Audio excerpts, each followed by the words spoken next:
cambriolage à Ligneville ce week-end et des faux billets de 50 € qui circulent dans la région. C'est la page fait divers de ce lundi matin. Grand nettoyage d'après Coarmé à Malmedy. Les rues du centre-ville vont faire peau neuve avec interdiction temporaire de stationner et de circuler. Et en football, beaucoup de nos équipes restent en lutte pour le maintien dans leur série après les matchs d'alignement de ce week-end. Lundi 10 mars, le développement des titres de l'info de l'arrondissement. Présentation Olivier Tomezzoli.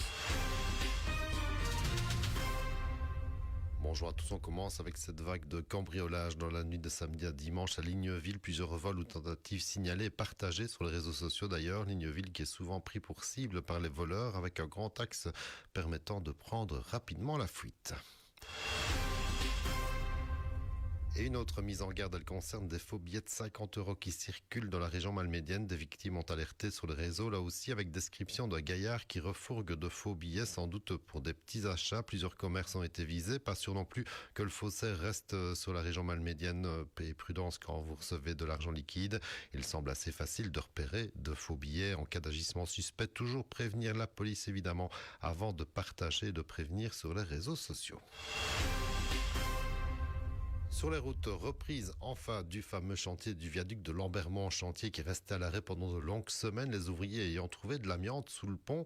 Les sondages complémentaires n'ont pas révélé d'autres pièces problématiques au niveau de la dalle du tablier, précise la Sofico, gestionnaire du réseau autoroutier. Les travaux de réhabilitation complète de ce viaduc peuvent donc reprendre. 2 bandes de circulation restent ouvertes, en tout cas dans les deux sens, avec peu de gros ralentissements à signaler jusqu'à présent, et c'est mieux comme ça. Chantier prévu jusqu'à l'automne 2026 pour rappel. Grand nettoyage d'après Coarmé ces prochains jours au centre-ville de Malmedy pendant 7 jours, dès ce lundi jusqu'au mercredi 19 mars. Plusieurs rues, quartier par quartier, seront totalement nettoyées avec temporairement interdiction de circulation et de stationnement évidemment aussi. De grands panneaux lumineux sont placés à l'entrée de la ville pour vous informer. Des infos en ligne aussi sur les réseaux sociaux. Difficile de l'ignorer donc, avec PV à la clé pour les distraits, autant le préciser aussi. En football, ça coince encore pour Ster-Francorchamps qui s'incline 0-1 face à Fem en match d'alignement. Les Sterlais qui vont devoir lutter jusqu'au bout pour éviter la culbute en deuxième provinciale. Et en 2, c'est justement match nul plutôt ralent pour Stavelot. 3 buts partout en déplacement à Rocherat alors que les Bleus et Rouges ont mené 2 fois avant d'être rejoints dans les dernières minutes. Un petit point qui n'est pas suffisant dans la lutte pour le maintien. En 3e série des matchs d'alignement, là aussi, l'Alliance Haute-Fagne file vers le tour final après sa belle victoire 4-1 face au FC PNB et la 3e place pour les Barras.